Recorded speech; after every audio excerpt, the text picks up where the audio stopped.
This is supposed to have leverage, $750 million grant. If they don't get the grant, we don't get the grant. All right, here we go. The regular meeting in Clear Lake City Council of Monday, April 19th, 2021 shall come to order. Please rise for the Pledge of Allegiance. I pledge allegiance to the flag of the United States of America and to the republic for which it stands, one nation, under God, indivisible, with liberty and justice for all. Motion to approve the agenda, please. So moved. Second. Moved by Dana, seconded by Mark, that we approve the agenda. Is there any discussion? All in favor signify by saying aye. Aye. Opposed, same. Motion carries. To the consent agenda, you have a copy of the minutes of April 5th, 2021.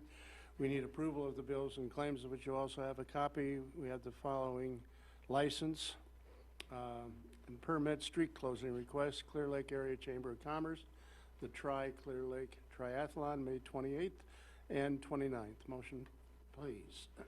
So moved. Second. Moved by, help me here, Bennett, seconded by Michael, that we approve the consent agenda. Is there any discussion? All in favor signify by saying aye. Aye. Opposed, same. Motion carries. Now is the time and place for any citizen in the audience who wishes to address the council on any issue or concern that is not on the agenda. Please approach the podium, state your name first and last, and give your address so the clerk can properly enter it to the minutes. This is not a discussion time, nor a question and answer time, and you have 3 to 5 minutes. None appearing. We'll move on to unfinished business, of which we have none. We'll go directly to new business. 6A, Starboard Square Retail Development Project. Review, Mr. Flory. Welcome, Scott. Thank you, Mayor, Council. Yellow sheets in your packet address this item. It's a resolution approving a development agreement with Momberg Land LLC, authorizing annual appropriation, tax increment financing payments, and pledging certain tax increment revenues to the payment of the agreement. If you recall back at your meeting on March 15th, we had approved a letter of intent with Momberg Land LLC for the Starboard Square Commercial Development Project. Then at the April 5th council meeting, the council set the date for the public hearing on the proposal to enter into this development agreement with Momberg Land LLC. And of course, the date set for the public hearing was this evening, April 19th, 6 p.m. here in the council chambers. Notice of the public hearing was published in the newspaper on April 7th. And of course, this is the development project that's located out on Lot 3 in Courtway Park, just south of the Marriott Hotel project. Lastly, the site plan was approved for the project by the Planning and Zoning Commission on March 30th. So I've not received any written communication regarding the proposal prior to the public hearing. If anyone has any questions of me, I know we probably discussed this about 3 or 4 times now, so nothing new. But of course, you're well aware of the items within the development agreement itself. 7-year property tax rebate not to exceed $225,000 cumulatively, $50,000 towards reimbursement of sanitary sewer and water sewer service laterals, and then $15,000 reimbursement on professional service fees. Council, any questions for Scott? Thank you, Scott. Now is time and place for the public hearing with regard to the Starboard Square Retail Development Project. If there's anyone in the audience that wishes to address that particular item, please approach the podium, state your name first and last, and give your address so the clerk can properly enter the minutes. None appearing, I'll entertain a motion to close the public hearing. So moved. Second. Moved by Gary, seconded by Mike, that we close the public hearing on the Starboard Square Retail Development Project. Is there any discussion? All in favor signify by saying aye. Aye. Opposed, same. Motion carries. Now I'll entertain a motion to approve Resolution 2120, a resolution approving development agreement with Momberg Land LLC, authorizing annual appropriation tax increment payments and pledging certain tax increment revenues to the payment of the agreement. Motion, please. So moved. Moved by Dana, seconded by Gary, that we approve Resolution 2120. Is there any discussion? Just a brief comment, Mayor, if I could.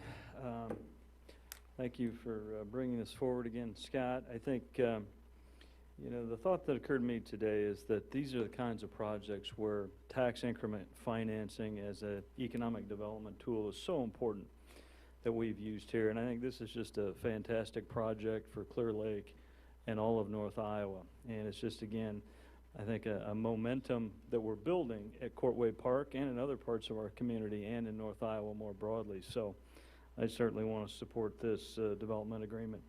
Thank you. Is there any other discussion? Roll call. Mark? Yes. Mike? Yes. Dana? Yes. Gary? Yes. And Bennett? Yes. Motion carries 5-0. Resolution 2120 is duly adopted. 6B, North Shore Drive and North 9th Street, North 9th Street West Storm Sewer Replacement Project. Review, Mr. Flory. Thank you, Mayor, Council. Just run through the items here in the packet with you. The first pink sheet in the packet is a resolution approving the contract and bond for construction of the North Shore Drive and North 9th Street West Storm Sewer Outlet Improvement Project. The purple sheets that follow that are a copy of the agreement between the city and Brian Nettleton Excavating Incorporated, who is, of course, the contractor for the project.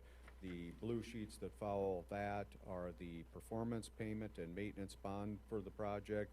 And lastly, the gray sheet is the certificate of liability insurance for the project. Recall, we had set this project for a bid letting for March 31st, 11 o'clock here at City Hall. We did receive only the one bid from Brian Nettleton Excavating of Joyce, Iowa. That was in the amount of $46,371.50. There were 4 or 5 different general contractors holding plans on it for a variety of reasons. They elected not to bid the project. But if you recall, Jason's estimate on the project was $41,809. So it's about 10% over what the engineer's estimate was. But the meeting on April 5th, we reviewed this with the council, and of course, the council made the award of the project to Brian Nettleton Excavating, Inc. of Joyce, Iowa, in the amount of $46,371.50. So again, we've now received the contract back from Nettleton, as well as the bonds and the certificate of liability insurance. So we've reviewed all of those, and all of those are in conformance with previously approved project specification contract document requirements. So we'd recommend approval of the resolution approving the contract and bonds. Just again, in the way of review, this is drainage areas, about 8 acres in total, and it entails a total replacement of a defective storm sewer system there at that intersection with new 30-inch elliptical RCP pipe. And then, of course, we added some additional street patching. And, of course, to make Councilmember Callahan happy, we're including the sidewalk ramps in that as well. So there'll be 2 new sidewalk ramps in there. We put his name on them. I was waiting for him to ask me that the last meeting, and he didn't ask me, so I had to throw it out this meeting. So, that's all I've got on that one, unless anyone has any questions. That's only questions for Scott. Thank you, Scott. Just, Okay. does this storm sewer drain to the lake? Yes, or it does. Okay. Yep. So it's not part of our system where it would be lifted to some Nope. other place? Nope. Okay. Thank you. For entertain a motion to approve Resolution 2121, a resolution approving contract and bonds. And as Scott said, this is contractors Brian Nettleton, Joyce, Iowa. Brian Nettleton Excavating, Joyce, Iowa, $46,371.50. Motion, please. So moved.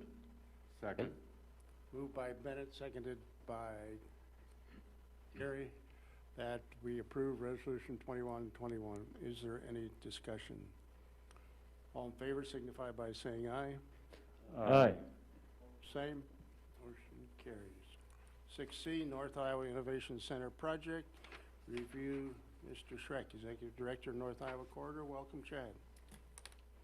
Thanks, Mayor, Council. Appreciate your consideration of this proposal this evening. I should have in front of you a quick summary of the project and effort for the North Iowa Innovation Center. And we've got Tim Putnam, Director of the Papa John Entrepreneurial Center from NIAC, also in attendance. His team's really been kind of leading the grant effort that this match would go for, the EDA Build to Scale grant. And this program is a federal program through the Economic Development Administration, and it's highly competitive across the country. It really was started, I think sometime last year, Tim was in a presentation, or was watching a presentation from a gentleman that runs a nonprofit, and they have done several of these applications, worked with several cohort communities over the years. Usually they work with 5 or 6 communities every year, and each year they've gotten 2 or 3 of those grants through the process. And we're going for a $750,000 grant in this effort. So it's been a big project. If you've ever looked at a federal grant, it's a long process. We've been working on this since October. We had done a whole assessment phase and development strategy on digital economy, really trying to look at what do we have in North Iowa to really address the technology sector and really where the economy is going. How do we address these issues more effectively? How do we make sure that we have the tools and resources available for our technology companies, the Caymans of the world, the TeamQuests, and now we're seeing with the COVID pandemic how many people are working from home. The opportunity to attract tech workers from anywhere in the country because they no longer have to work at the office, right? So we're trying to look at all of those different things, the way that the economy is going, making sure that as a rural community, we aren't getting left behind. I think a lot of times as we see trends in the economy change, the rural communities are the last ones to address them or to react to them or to respond. We want to be at the forefront and make sure that we are leading the way on some of these things. And I guess that would maybe remind you of Project Lead the Way at the high school, right? That's really focused on these kind of issues as well. So what we learned in that process is we've got a lot of really strong foundation points. Whether you look at our internet infrastructure, you look at, again, those tech companies that are already here, the education system and what the high school and even down to the grade school levels are doing, what NIAC is doing. We've got a lot of strong assets, but we haven't necessarily put them all together. We haven't created a cohesive unit. And that's a big part of what this project's trying to do is put a team together, tie these things together a little bit more so we can build that talent pipeline, fill the jobs that are currently here and the jobs that are going to be created in the future, but also roll out, as you see, some of the goals around tech startups and entrepreneurship, those high growth, high value companies. We've seen what Kingland's done for our community. Bringing those kind of jobs into our community is huge. How do we start the next one and the next one and the next one? But also fill in their jobs. I mean, we've seen they've obviously had to go outside the area to create and get talent. We want to make sure that we're providing that for them here as well. So, and also giving our kids those opportunities. So that's a big part of what this is trying to do. You can see the objectives of the project, trying to create that inspiring, accessible, inclusive tech entrepreneurship culture, building those interconnected, regional, scalable tech support funnels. I won't read everything at you, but just it's really focused on how do we do this, how do we do it more effectively. And again, this isn't just a NIAC thing. What we've been trying to make clear to everybody as we talk about this and we develop this out, we want this to be a community effort. We want to show from a leadership across the spectrum that this is a focus, that we're trying to move our community forward this way. Obviously a lot in our past was focused on manufacturing and agriculture and all those things, and that's going to continue. It's going to be an important sector for us forever. But you look at those sectors, that's not what they are anymore. They're technology companies now. I don't care if you're a farmer in the fields or you're in the manufacturing, you need to know tech. And so that's going to be continuing to be growing in importance for those fields as well. So this is really about preparing for that, developing out those tools to do it, bringing on the talent. A big part of this in the proposal is hiring new people and positions to carry out this work. I think we have 3 positions in there that would really be focused on the training, the programming, bringing this into our K-12, also having sites where adults can train and learn, bringing on those tech companies we've already got to help in that training, and many other things. So there's a lot to it. It's hard to distill down to a couple of sentences, but it's an exciting opportunity for us. We'll be submitting the grant application here ideally by Friday. The final due date is the 29th, but we're trying to get it in a little bit early just to be sure that there's no issues and we get everything they need. Again, we're asking for $750,000 in total. So far, the match that we've raised for this is $150,000 from the city of Mason City. NIAC approved $150,000. The county is going to be considering a request for $90,000 tomorrow at their board meeting. Obviously, we're asking the city of Clear Lake for $60,000. The company NutriQuest has put $10,000 into it. And then also NIAC is contributing in-kind salary match for the Papa John Center staff, I think in the amount of just under $300,000, $296,000. So this request from the city and then tomorrow's from the county would help get us to that match number we need to go for the full federal amount. And I think, hopefully I'm covering everything, Tim, with that. What's that? All right, good. So I'll kind of be quiet for a minute so you guys can ask any questions. Again, Tim's here. He can answer better on some of the NIAC related things. But. All right, Chad, the other day when Mike and Bennett and you and I were discussing this, that the three new people, I think I just heard you say it, the three new people will be in kind from NIAC that are going to. They would actually be covered under this grant. So the in-kind would actually be the existing Papa John Center employees. So Tim and Candy Karstens, they're part of their salaries, not their entire salaries and benefits, but a portion that goes towards assisting in the effort and getting it off the ground would go towards this. And these are folks in the Papa John Center? Yes, yep, Tim and Candy, and then these three new positions, I guess, I don't know exactly how that would be situated within, is it under the Papa John Center, Tim? They'd be NIAC employees, these three new positions. Which the Papa John Center is a NIAC? It is. Yeah, okay.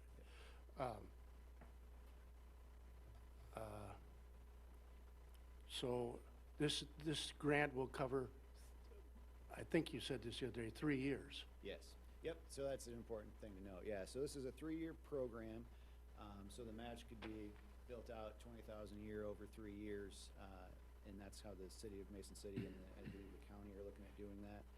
And again, these funds will be coming through them. And then a big part of this is the sustainability and making sure that we can carry it forward. So that's been a big part of our conversation, that we're gonna have to create that synergy and getting people involved in it, the enrollments, the programming, getting that business and private buy-in. You know, the big part of this on the front end is getting it off the ground. And that's where creating this public-private partnership and getting the public bodies behind it helps get it off the ground. As we show successes, we get the businesses more involved and engaged, and they've been a part of this from the start. But we wanted to get it off the ground, and then as we build it out, get them more into it financially and helping to support some of it that way. So eventually this will cover the whole NIAC, 9-county territory. Yep, but you kind of need that synergy, that center of gravity that we can provide between Mason City, Clear Lake, Cerro Gordo County, get it off the ground, and the goal, I mean, you've seen the career academies up in Forest City. I think Charles City has one. They'll be able to do programming there. What was the other group? Yeah, right. So those things are in the works.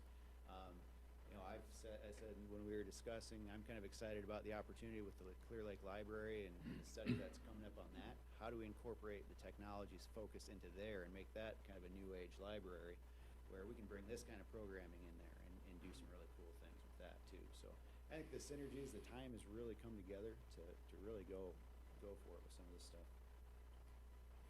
And regardless of whether we get this grant, we need to address this. This is an area that the schools have done some really cool things. NIAC's done some cool things. The companies are doing cool things. But one way or another, we got to get everyone together and just start creating that pipeline a little bit more cohesively. So. Council, any other comments, questions? Yeah, a couple. As Mayor Crabb mentioned, I was fortunate enough to sit in on this discussion with Bennett and Chad, and there were It was a good discussion, I thought. We went around the block a variety of ways, and, you know, it revealed a variety of things to me that are kind of the things that, as you gain a little age, you realize certain aspects of the economy and even the world are leaving you behind. You know, I'm still looking for my dial phone, but anyway, some of the things I took away from this is that if we can land this thing, it could be a good launch point for additional education for all the students in our respective districts, as well as ultimately the North Iowa area. It could also really have the potential to lead to attraction of new tech companies, because here we sit training people before they even get out of high school, and they might be hire ready right away. And the other thing that dawned on me along those lines, of course, this could lead to more job growth, which we're always interested in, and maybe make it a lot easier to recruit well-educated people to good-paying jobs for an area that, well, like every other area in the state, could really use it. But sometimes we become the flyover between the Des Moines area and the Twin Cities area, and this might help slow some of that down.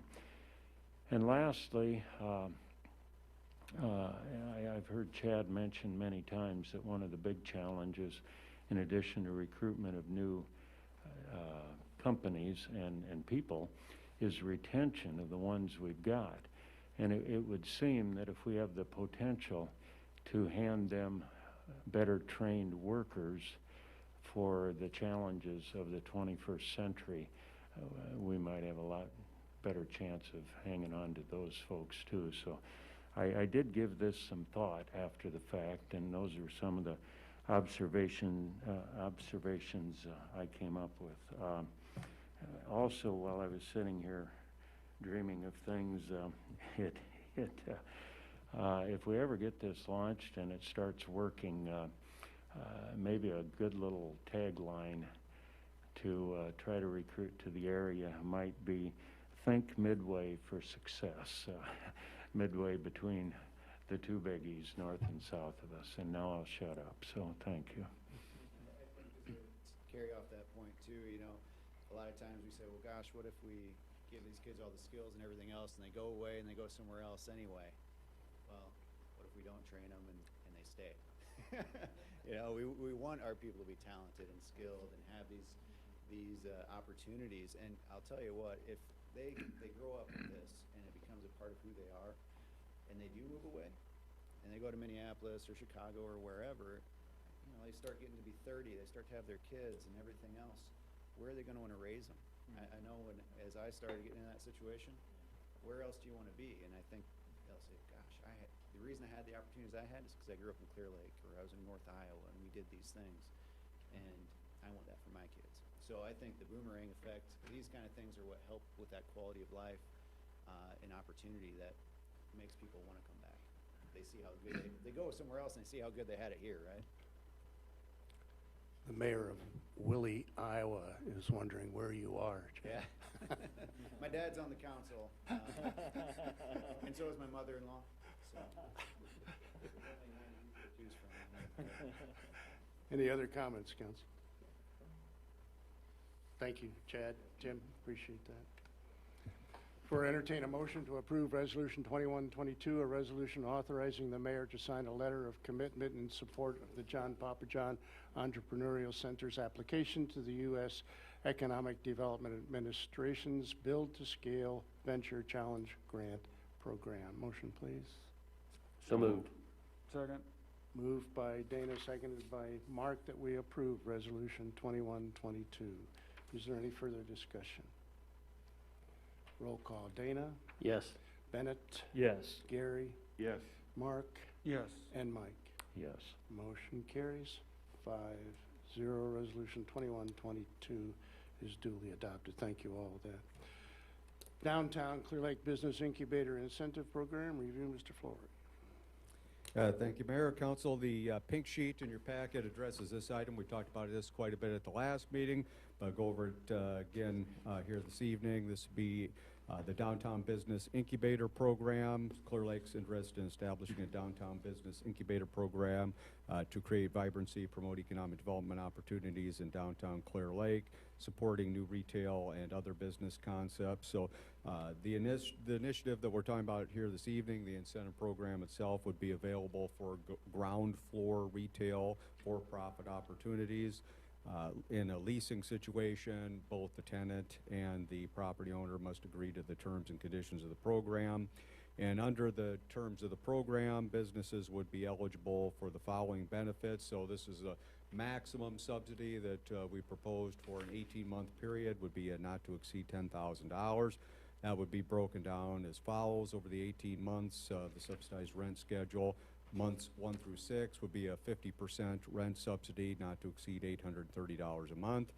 Months 7 through 12, a 33% subsidy not to exceed $560 a month. And then months 13 through 18, a 17% subsidy not to exceed $275 a month. So, and then there are some of the conditions that are imposed upon the businesses that would fit under this program in terms of operating hours and days of the week that they would be open, and participation with the Chamber of Commerce and so on. Also, we have inserted criteria there relative to the building facades.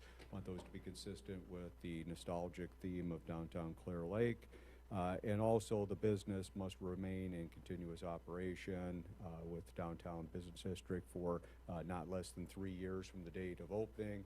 And if they don't, then the city would reserve the right to require repayment of those rent subsidy funds.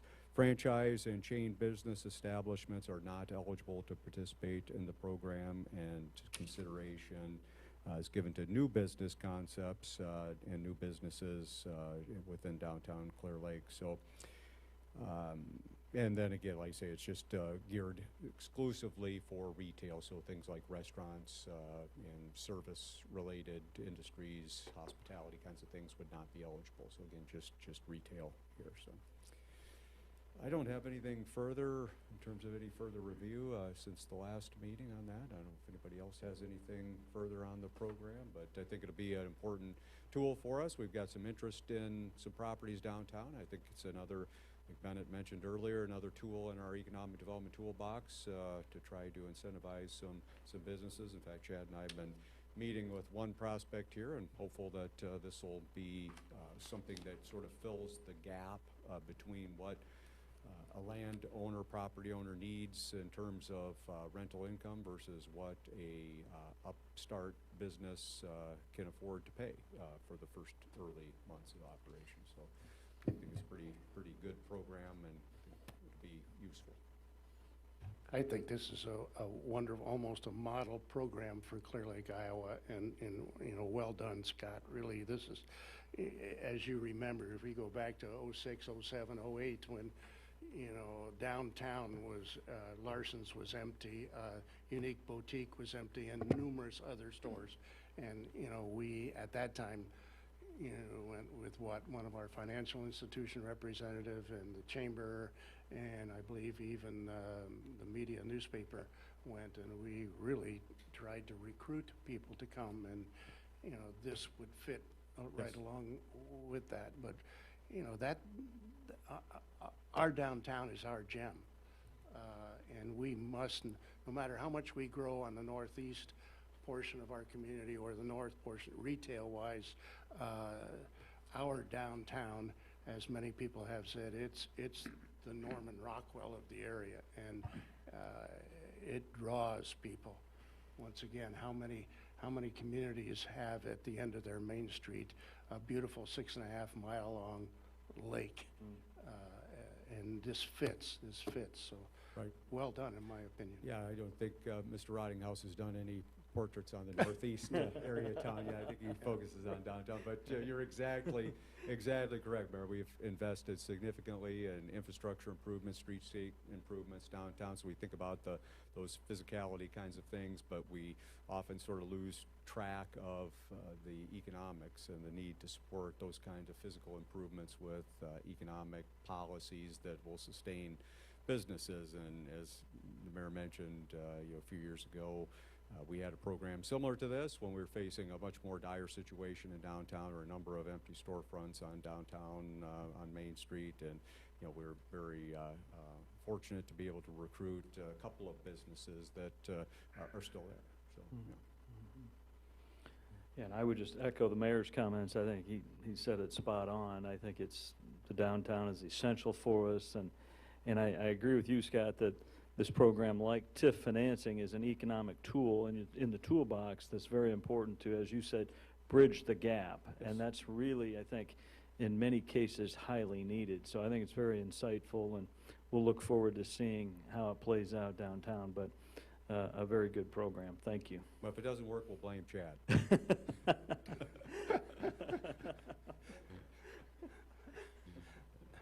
Any other comments, council? Thanks, Scott. Therefore, entertain a motion to approve Resolution 2123, a resolution approving City of Clear Lake Downtown Retail Business Incubator Incentive Program. So moved. Second. Moved by Gary, seconded by Mark, that we approve Resolution 2123. Is there any discussion? Roll call. Gary? Yes. Mark? Yes. Mike? Yes. Dana? Yes. And Bennett. Yes. Motion carries 5-0. Resolution 2123 is duly adopted. Chief, report.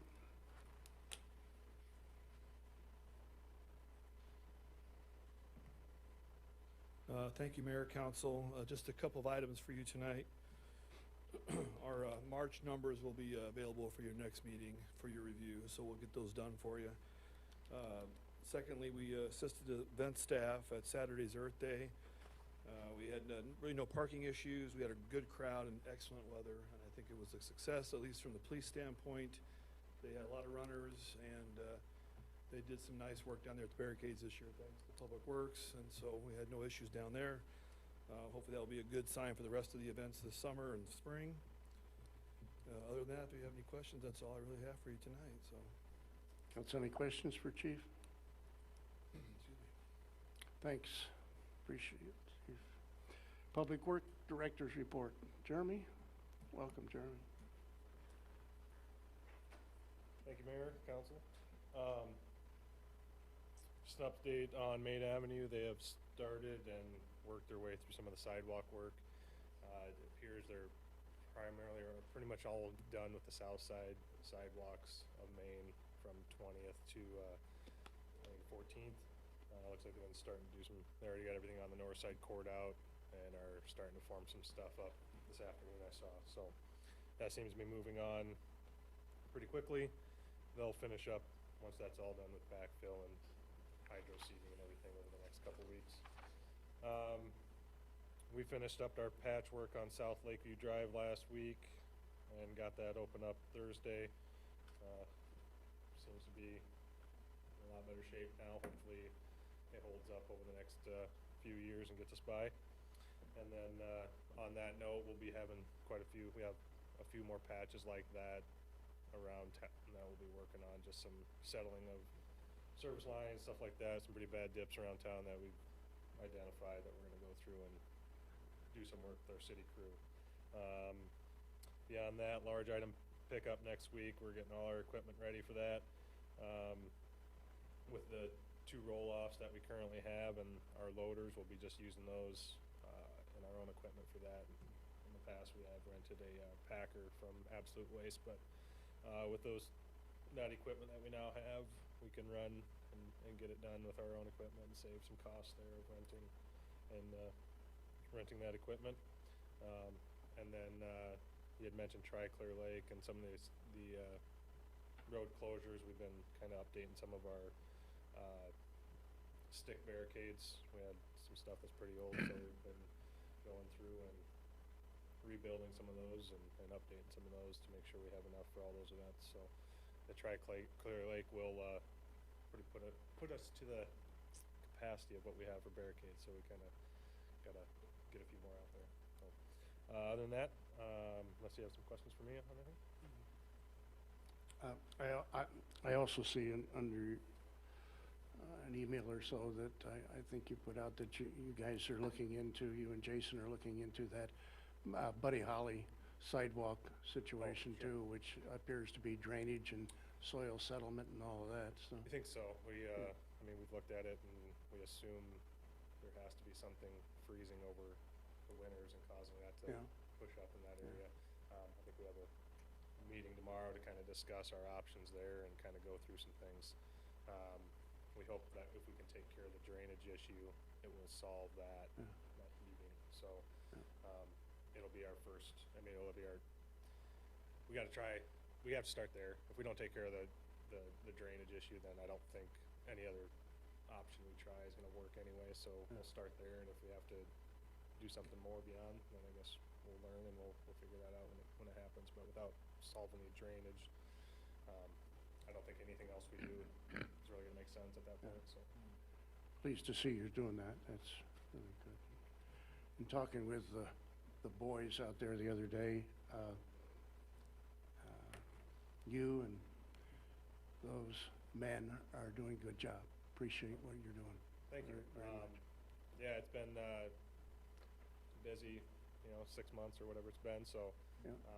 the guys out there have stepped up and taken ownership on a lot of work. So helped me out, getting things done, is giving me new duties as well. So it's been a good fit. Yeah, well done. Council, any questions? Thank you. Under Mayor's report, Chad, do you have anything extra? Or? Okay. I want to appreciate a couple of things you guys did tonight with the TIF agreement. To your point, Benny, I think just the way the city, and I say it all the time, but the way the city handles that makes my job a lot easier when we're talking to our legislators and things, because TIF comes up every year down there, and there's always somebody that has an axe to grind about it because of one example or another that happened other places. And it came up again this year, and we were concerned about it. We were told several times it was a live round. They might be passing something, and it sounds like it's on the back burner, thankfully. And that's because a lot of folks let them know how important it is. And so we're always trying to be careful that does not get harmed in any way, because that is the tool for the city to use. I mean, there's just not a lot of other tools we've got. And then on the rental assistance, like Scott said, we've talked to several businesses and developers that are trying to do some things, and the cost of construction and everything else, we've heard that time and again, but how inflated that is right now. And we've got somebody that really wants to do something great on our main street, and this kind of rental assistance would really help them to be able to justify doing it. And again, that's just so important. So just appreciate you guys being so forward thinking on these issues. Doing what you can to support growth and development here is so important. And it was funny, I got a call from KIMT this afternoon. They wanted to talk about the development out there, so I got a chance to plug that a little bit. I think every chance we get to utilize KIMT and our media partners to tell the story that we've got going on here is so important. They're asking all kinds of questions about, the economy down and everything else. What does this mean for the region? It's like, well, you guys got to come out and look, because there's things happening. This isn't the only thing, but it's one great thing, and it is important to the region. Just reiterating again, and you said this, Mayor, at the groundbreaking last week, what that was just a few years ago, and what the halls have put into cleaning that up, making it an attractive thing. That's the entry point into North Iowa, and now we see the growth, the development, a beautiful hotel going up, this development going up. These are the things that when you're driving through a community make a difference. And your first impression is so much to so many people that might not ever get past that exit and come into our downtown, which we need to figure out a way to get more of that driving down there all the time too. So we're really excited to see that and the attention that it's getting. Let's see, a couple other things real fast. Like I already mentioned and Scott mentioned, a lot of retail and restaurant interest in the downtown and surrounding areas. We've had several good meetings and things. Scott, myself, Stacy, talking to some of these businesses that are trying to do things soon. So that's exciting to see. We actually, one of the RLF loans that we worked with NIACOG on, the funding came through on that. So we're working with them and the company on the closing of that. Again, we're also working with that company on doing the kind of unveiling and ribbon cutting kind of, or it's going to be a remodel, so it's not a golden shovel kind of event, but maybe a golden sledgehammer as they get into the remodel of this building here in the coming months. So we'll be coordinating that again with the city, but excited for that one. I wish I could say more right now. And then finally, our organization, June 10th, we have our annual meeting at 11:30 over at the Surf, and big focus of that will be the grant application that we discussed tonight, the digital economy, and the group that we've been working with will be our keynote speaker on that. So looking forward to that. We'll be getting you the invite information shortly, so you can get all signed up for that. You know, that TIF stuff, since I've been around here, I know Scott's been at it longer than that, but, you know, I think we've always done that correctly. There have been other places that have kind of messed with that, and I think that's what's caused this. But Creighton and I sat in Friday afternoon on our chamber Zoom meeting with our legislature, Senator Reagan and Representative Latham were on there. And, you know, as Senator Reagan says, we've been messing with the TIF thing for, 15 years or more, and each time it pops up and continues on. So let's not, get too concerned about it. It's inevitable. We always bring it up each year, and we've done it right. So I have no qualms on that one. Yep, hopefully. I mean, they always can pick that one example that people didn't like, and that's what they use to judge everybody else. So right. We try to tell the story of the value of it. And the big thing with TIF, they always think that you're losing taxes or something, but the thing is, nothing would happen. If it doesn't happen, you don't get the taxes anyway. No. Ben, it's a great tool. Economic development is critical, and it serves the purpose right here. Thanks, Chad. Yeah, thanks, guys. Appreciate it. I want to thank Mike for taking the 2 meetings in March. Appreciate that, Mike. Also now that the virus seems to be waning, I hope, residents need to, who have been housebound, I like to say, get outside and become nature-bound. We have a wonderful city that we can all, even if you have to drive to City Park, walk around the park, go down by the seawall, and look at that beautiful lake that we have. And right now, it is fantastic. We have a number of people that take photographs of sunsets and all that, but just the plain lake, period. Get out, people, and check out our town, which funnels right into Earth Week that we are in right now. I believe the actual Earth Day is Thursday, although we have our expo at the Surf Wednesday. Get down there and see all of those folks that are in there. I'm sure there'll be many, as there were for last year, but my records show me that we're about 50 years into that. I recall back in 1971 where the kids started in the junior high school and elementary and high school.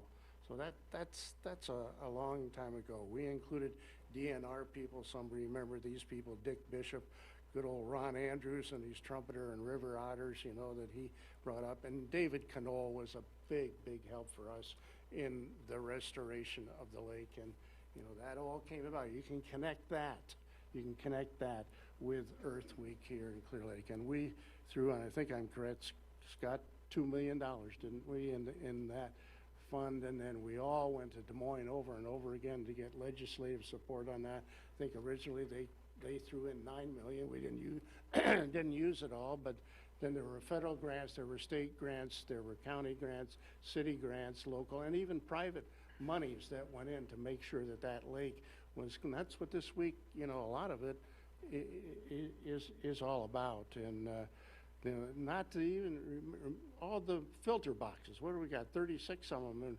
around the lake, and we even helped with our super vac or whatever we're calling that now. So rain gardens, concrete pavers. Think of the money we put into concrete pavers. So, we as a city have really contributed to Earth Week over the years.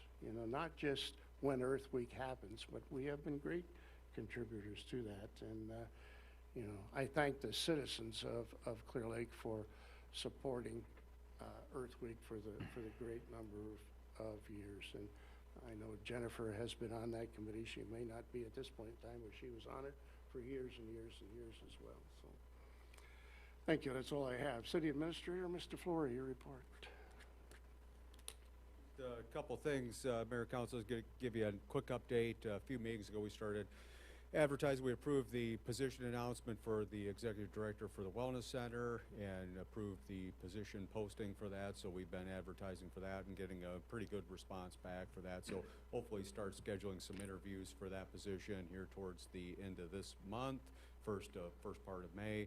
Also, you'll probably see here pretty soon the library director position posting. If you remember the last meeting, I talked a bit with the library board of trustees and kind of outlined that process with them. So begun to advertise that in anticipation of the current library director's retirement, probably around October of this year. So that is out now.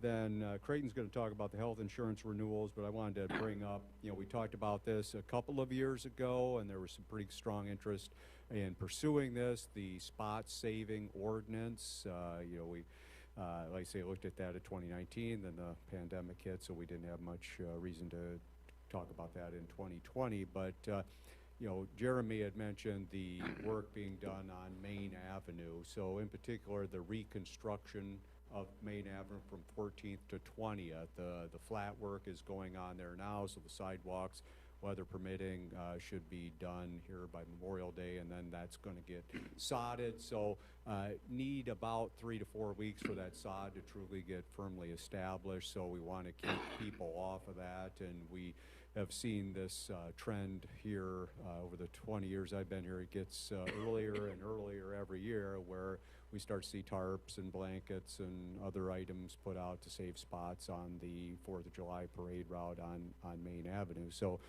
bring to your attention for your consideration for future council agenda, you know, I can prepare an ordinance regarding the spot saver. If you recall, a couple years ago, we put something out on social media on that.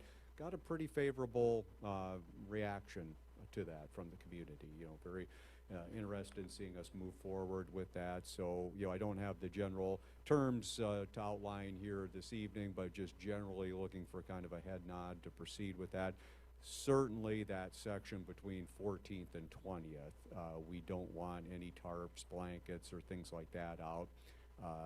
Probably talking to the landscape guy, probably be okay the morning of the parade, but certainly don't want it out there, you know, within maybe a 12-hour window be about the max, you know. So definitely need to consider something, whether it's a temporary ordinance just for 1 year for that section, or permanent, or whichever your discretion leads you on that, I guess. But so I bring that up for your thoughts if we want to continue to move forward with something like that. I personally think it's a great idea. I bought a property several years ago, a rental property on Main, and people were putting tarps and stuff out almost a week before, and I tried to get a hold of a few of them that came and put tarps, and they said, well, we've been doing it for years. And I said, but things have changed, and they said, but that's all right. We still need that spot. That's our spot. So I don't know exactly how you'd get the message out, Yeah. but Well, I've got a pretty good draft. So this would not be unprecedented. There are other communities that have this same sort of situation, so I think we can model an ordinance off several of these other communities. But to your point, on a week, I'm actually starting to see it even, I think we're much closer to 2 weeks in some locations, with blankets and tarps being set out. So. Any other questions for Scott?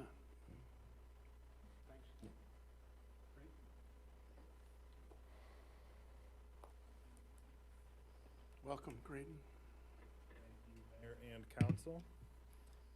2 weeks ago, we had our annual health insurance policy review with Doug Jackson from Wellmark Insurance. And I'm happy to report that from that meeting, we learned that we will be having a 0% increase this year for our health insurance. Also the same for our dental, and our vision will be only a 3% increase. So obviously remarkable, 0% increase. And it's also remarkable when you look at the plans that we offer to the city employees. Both of our plans have been grandfathered in, so as part of the Affordable Care Act, it gives us the ability to keep those plans that we had. Actually, both plans that we have aren't available. Nothing like that is available if you were a new customer for Wellmark right now, but because we've continued to offer those plans, they're grandfathered in.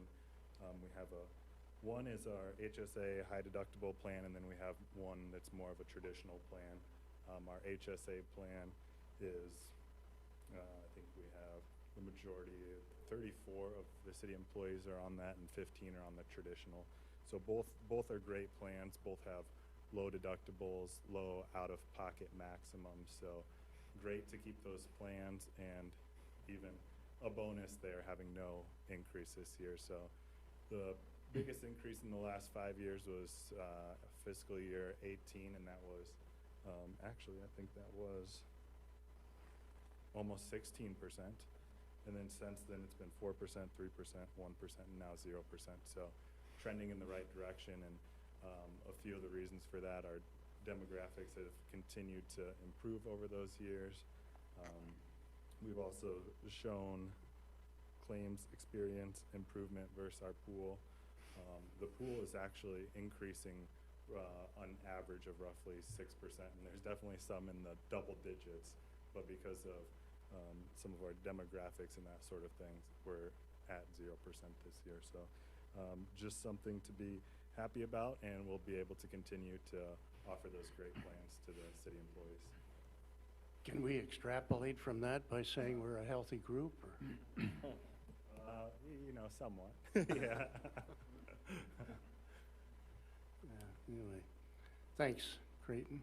Appreciate that. Just one No, go ahead. I'm comment. sorry. I can't let this one go. For 14 years, I've sat here, and Chicken Little back there with the white shoes on has told us, as we're planning the budget, that the sky is going to fall on this health insurance stuff, so be prepared. And we've put in a chunk of money, and with very limited exceptions, fortunately, he was wrong.